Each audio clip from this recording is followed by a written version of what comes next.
तारीख थी 24 दिसंबर, साल था 1999 और दिन था शुक्रवार का। इंडियन एयरलाइंस की फ्लाइट IC-814 नेपाल के काठमांडू से दिल्ली के लिए उड़ान भरती है। लेकिन कुछ आतंकी अपने नापाक मंसूबों के लिए भारतीय इतिहास के सबसे भयावह घटनाओं में से एक को अंजाम देते हैं।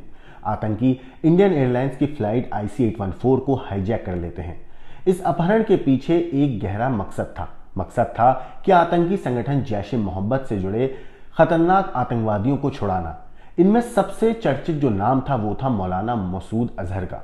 लेकिन इसके अलावा भी जो किडनैपर्स थे, जो अपहरणकर्ता थे, उन्होंने भारतीय जो लोग बात कर रहे थे उनसे, भारतीय गवर्नमेंट की तरफ से उनको अपनी मांगे भेजी थी। उनकी शुरुआती मांगों में 36 आतंकवादियों को रिहाई करना था और $200 मिलियन, जो कि करीब 860 करोड़ रुपए बनते हैं, ये देना शामिल था। इसके अलावा उन्होंने आतंकवादियों ने शहीद बताते हुए सज्जाद अफगानी का ताबूत मांगा था। नेटफ्लिक्स पर आई वेब सीरीज IC-814 चर्चा में है। ये सीरीज कंधार विमान हाईजैक कांड पर आधारित है। पाकिस्तानी आतंकियों ने इंडियन एयरलाइंस के जिस विमान को 24 दिसंबर 1999 को हाईजैक किया था, जब ये काठमांडू से दिल्ली के लिए रवाना हुआ था, विमान में क्रू मेंबर समेत तकरीबन 191 यात्री सवार थे। 7 दिन के बाद रिहाई की शर्तों पर सहमति बनी और यात्रियों को 31 दिसंबर 1999 को छोड़ दिया गया। आतंकवादियों ने सरकार के सामने जो मांगे रखी थीं, उनमें एक मांग ये भी थी कि 6 महीने पहले, मतलब जब ये हाईजैक हुआ था, उससे दफनाए गए आतंकी सज्जाद अफगानी का शव भी उन्हें सौंपा जाए। हालांकि सरकार ने ये मांग पूरी करने से साफ इनकार कर दिया था। सज्जाद अफगानी जो आतंकवादी था, उसको जून 1999 में जम्मू में मार गिराया गया था। बाद में अपहरणकर्ताओं ने मसूद अजहर समेत 3 आतंकियों को रिहा करने की शर्त पर वो लोग मान गए थे। मगर आखिर ये आतंकी सज्जाद अफगानी कौन था? तो दरअसल इंडियन एयरलाइंस की फ्लाइट IC-814 हाईजैक होने के बाद अफगानिस्तान के कंधार पहुंची। वहां यात्रियों को बंधक बनाकर रखा गया। 27 दिसंबर को बातचीत के लिए भारत सरकार का एक ग्रुप था, प्रतिनिधिमंडल, वो कंधार पहुंचता है। बातचीत के दौरान अपहरणकर्ताओं ने भारतीय दूतों के पास अपनी मांगे भेजी। विमान से फेंके गए कागज के टुकड़े पर लिखा था कि हमें सीधे जवाब दें, अपने वाक्य छोटे रखें।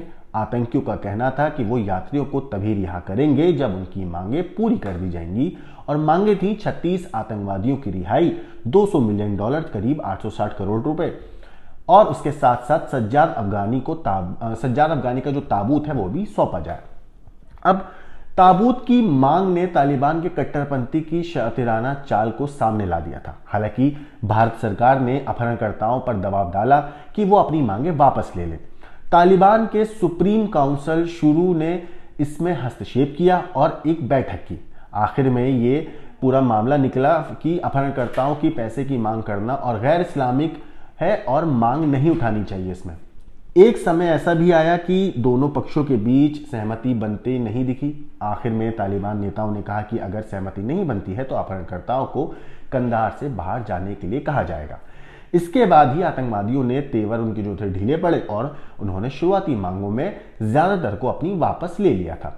इसके बाद भारत ने आखिरकार IC-814 के सभी यात्रियों के बदले 3 आतंकवादियों को सौंपने जाने की बात पर सहमति हुई और उन्हें सौंप दिया गया। ये सब कंधार एयरपोर्ट पर लंबी बातचीत के बाद संभव हुआ था। साल 1999 में अफगानिस्तान पर आज की तरह ही तालिबान का शासन था। इसमें अनिल के जागिया और सौरभ शुक्ला ने इस पूरी जो एक अपनी बुक लिखी है IC-814 hijack the inside story में बताया है कि तालिबान के जो प्रमुख था मुल्ला उमर ने अपने विदेश मंत्री वकील अहमद मुतवक्किल से कहा था कि आगे बातचीत को आगे बढ़ाने के लिए। इतना ही नहीं, उन्होंने अपहरणकर्ताओं के जो चीफ से 30 मिनट तक बात भी करी थी। विमान हाईजैकर्स को 3 आतंकवादी तो मिल गए थे, लेकिन सज्जाद अफगानी के ताबूत को पाने का उनका जो मिशन था वो पूरा नहीं हो पाया था। बात 1991 की है। सज्जाद अफगानी श्रीनगर में आतंकवादी संगठन हरकतुल अंसार का कमांडर इन चीफ बना हुआ था। जून 1994 में भारतीय सीमा सुरक्षा बल यानी कि BSF ने उसे आतंकवादी संगठन हरकतुल अंसार के तत्कालीन महासचिव मसूद अजहर के साथ गिरफ्तार कर लिया था।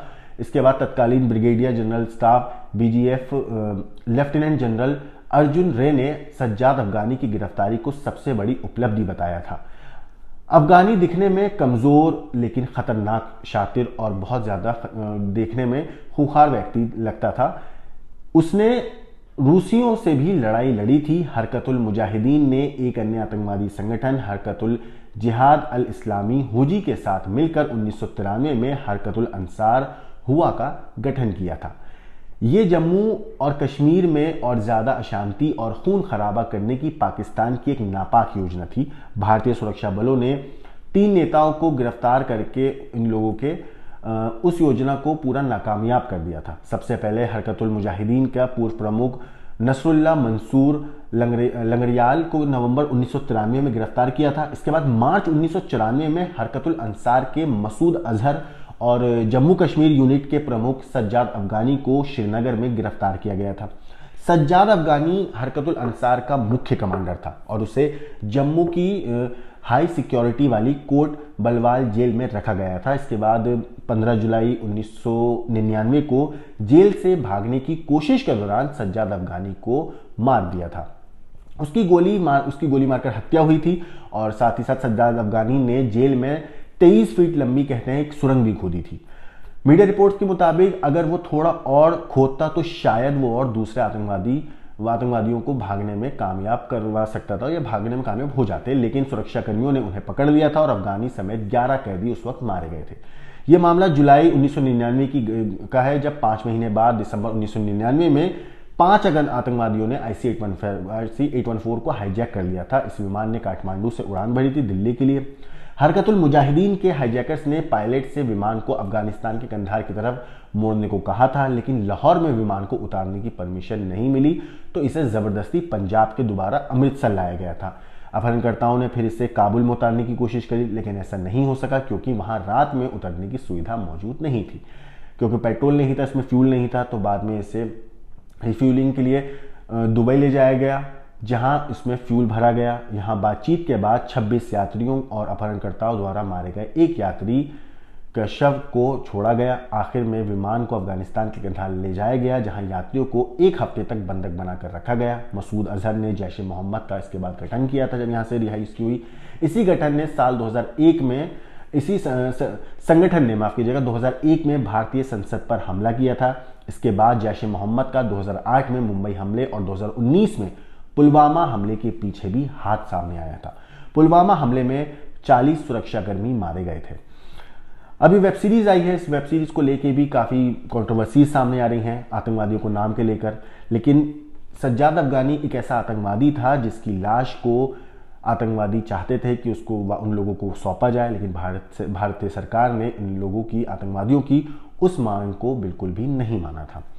ये थी कहानी सज्जाद अफगानी की। इस पूरी चीज़ के ऊपर आपका क्या कहना है, क्या सोचना है, हमें कमेंट करके ज़रूर बताइएगा। बाकी देश और दुनिया की क्राइम की खबरों के लिए देखते रहिए क्राइम तक।